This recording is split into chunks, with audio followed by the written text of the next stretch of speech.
ऐसी कौन सी परिस्थिति थी जिसने संभाजी महाराज को संगमेश्वर जाने पर मजबूर कर दिया? क्यों उस दिन उन्हें संगमेश्वर में आना पड़ा और किस वजह से उन्हें सरदेसाई के घर में रात बितानी पड़ी? ऐसी क्या स्थिति आन पड़ी थी जिस कारण उन्हें राजमहल छोड़ वाड़े में रात बितानी पड़ी? अगर छत्रपति संभाजी महाराज वहां जाते ही नहीं तो क्या आज इतिहास कुछ अलग होता? इन सारे सवालों का जवाब आज हम देखेंगे। वीडियो बहुत ही रोमांचित होने वाला है, तो इसे पूरा देखें, क्योंकि अपना इतिहास नहीं जानोगे तो खुद को कैसे पहचानोगे।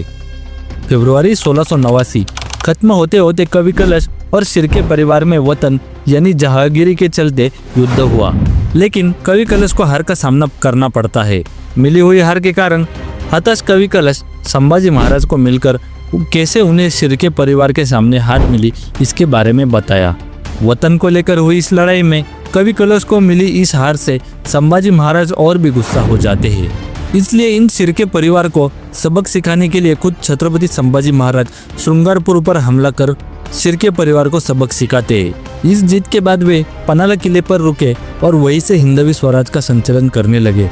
तभी मालोजी घोरपड़े, जो कि संताजी घोरपड़े के पिता थे, उन्हें एक जासूस से खबर मिलती है कि रायगढ़ किले को मुगलों ने घेरा बनाकर नाकाबंदी कर ली है।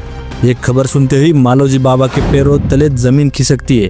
वो तुरंत दौड़ते हुए संभाजी महाराज के पास पहुंचकर बताते हैं कि राजे, मुगलों ने रायगढ़ को घेरा बनाकर किले की नाकाबंदी कर दी है।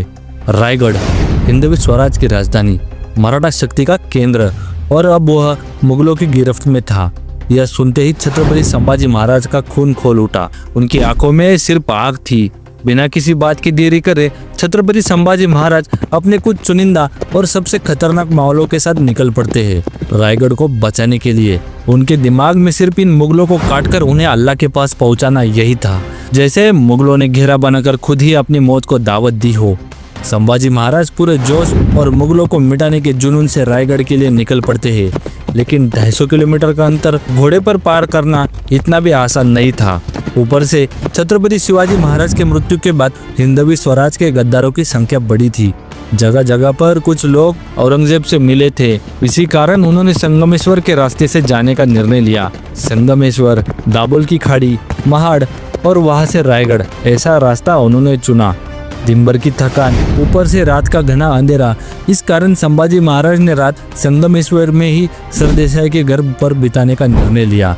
इस कारण संभाजी महाराज वहां पहुंचे थे, लेकिन रात बिताने के लिए रुके हुए इन छत्रपति को जरा सी भी भनक नहीं थी कि उनके अपने लोग उनका घात करने वाले थे। 15 दिन पहले जिन शिर्कों को उन्होंने हराया था, उन्हीं अपनों की वजह से उनके साथ गद्दारी होने वाली थी, केवल और केवल कुछ जमीन के टुकड़े के लिए। अपने ही लोग खुद का ईमान बेचकर घात करेंगे, ऐसा उन्होंने कभी सोचा भी नहीं था। उन्हीं गनोजी और कानोजी ने मुकर्रब खान को संभाजी महाराज की खबर दी और उनके पास जल्दी पहुंचाने का रास्ता भी बताया। रायगढ़ को बचाने और मुगलों को काटने का मन बना चुके छत्रपति संभाजी महाराज इस बात से बिल्कुल अनजान थे कि मुकर्रब खान 5000 की फौज लेकर उनकी तरफ आ रहा है। मालोजी घोरपड़े फिर एक बार भागते भागते संभाजी महाराज के पास पहुंचकर बोलते हैं, राजे, गद्दारी हुई, जल्दी यहाँ से निकलो, जल्दी यहाँ से निकलकर नावड़ी बंदर की ओर जाओ। मुकर्रब खान 5000 की फौज लेकर यहाँ पहुंचा है, जल्दी से निकलो राजे। एक ही शोर गूंज उठता है। सुनिंदा मावलों के चेहरे पर भी एक ही सवाल था, कैसे हम छत्रपति संभाजी महाराज यहाँ से निकले। संभाजी महाराज भी कवि कलश के साथ सरदेसाई वाड़ा छोड़ नावड़ी बंदर की तरफ जाते हैं। रास्ते में जो भी मुगल सामने आते, संभाजी महाराज और मावले उनको काट कर खत्म कर देते थे। ये सिलसिला ऐसा ही शुरू था, लेकिन जिसका डर था वही हुआ। 2500 की सेना लिए इकलाक खान नावड़ी बंदर पर पहले से ही छुपकर बैठा था। संभाजी महाराज इस रास्ते से जाएंगे मानो उसे पहले से ही पता था। शेर के छावे के साथ गद्दारी हुई थी। सिर्फ गिनती में आने वाले मावले, कवि कलश और अकेले छत्रपति संभाजी महाराज, इन सबको चारों ओर से भेड़ियों ने घेर लिया था। मानो शेर को अकेला देख भेड़िए के मुंह से लाल टपकती हो। सब के सब टूट पड़े हमारे शंभू राजे पर, लेकिन छावा भी शेर का था। उसकी एक हुंकार से भेड़ियों की जान हलक में आई। वो हाथ में त्रिशूल लिए और अपनी जटाओं को खुला छोड़ तांडव कर रहे शंभू महादेव जैसा रुद्र रूप संभाजी महाराज ने धारण कर इकलाक खान की सेना को काटने का सिलसिला शुरू हुआ था। मानो अब पृथ्वी का विनाश होगा, इस भावना से खूंखार हमला शुरू हुआ था। 150 मराठे थे, लेकिन पूरे 5000 की सेना को भारी थे। इस लड़ाई में बड़े बड़े मोहरे अल्लाह के पास पहुंच चुके थे। रात से सुबह की रोशनी हुई थी, फिर भी ये लोग झुकने का नाम नहीं ले रहे थे। तलवारों से तलवारें भिड़ रही थी, खून की नदियां बह रही थी। हरे कपड़े में मरे हुए सैनिकों के ढेर लग चुके थे, लेकिन फिर भी शेर का ये छावा लड़ ही रहा था। इस दृश्य को दूर से देख ही इखलाक खान और मुकर्रब खान के मुंह से एक ही आवाज़ आ रही थी, सच में छावा है छावा। लेकिन शायद नियति को कुछ और ही मंजूर था। अब मराठों की पकड़ ढीली पड़ने लगी थी। कुछ मावले अपनी जान गंवा चुके थे, कुछ तो मुगलों की इस सेना में मानो गायब भी हुए थे। इसी बात का फायदा लेकर संभाजी महाराज के ऊपर तीर बरसाने शुरू हुए। इन तीरों के घाव से महाराज के हाथ सुन्न पड़ने लगे और इसी कारण उन पर लोहे की जंजीरें फेंककर उन्हें जंजीरों में जकड़ा गया।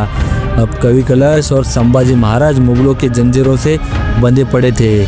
मालोजी बाबा तो पहले ही अपने प्राण त्याग चुके थे। अब शेर का छावा अपनों की गद्दारी से लोहे की जंजीरों में जकड़ा था। गद्दारी जीत चुकी थी, समय जीत चुका था, लेकिन हिंदवी स्वराज भारत माता अपनी छत्रपति खो चुकी थी। आगे जाके औरंगजेब ने 40 दिनों तक उन्हें कठिन से कठिन यातना देकर उनकी हत्या कर दी गई। हम सब इतना ही कह सकते हैं, काश उस रात संभाजी महाराज मुगलों के हाथ लगते ही नहीं, उस दिन संभाजी महाराज वास आते ही नहीं, तो इतिहास आज कुछ और होता। लेकिन शायद नियति ने कुछ ऐसे खेल खेले कि उन्हें वहाँ आना ही पड़ा। अगर उस दिन आप वहाँ होते तो संभाजी महाराज को कैसे बचाते, हमें कमेंट में ज़रूर बताएं और छत्रपति संभाजी महाराज की जय भी लिखे। आगे जाके मराठों ने मुगलों को कैसे इस ज़मीन में गाड़ उनके सिर पर भगवा फहराया, जानने के लिए इस वीडियो पे क्लिक करें। वीडियो को लाइक और चैनल को सब्सक्राइब भी ज़रूर करें। छत्रपति शिवाजी महाराज की जय, छत्रपति संभाजी महाराज की जय।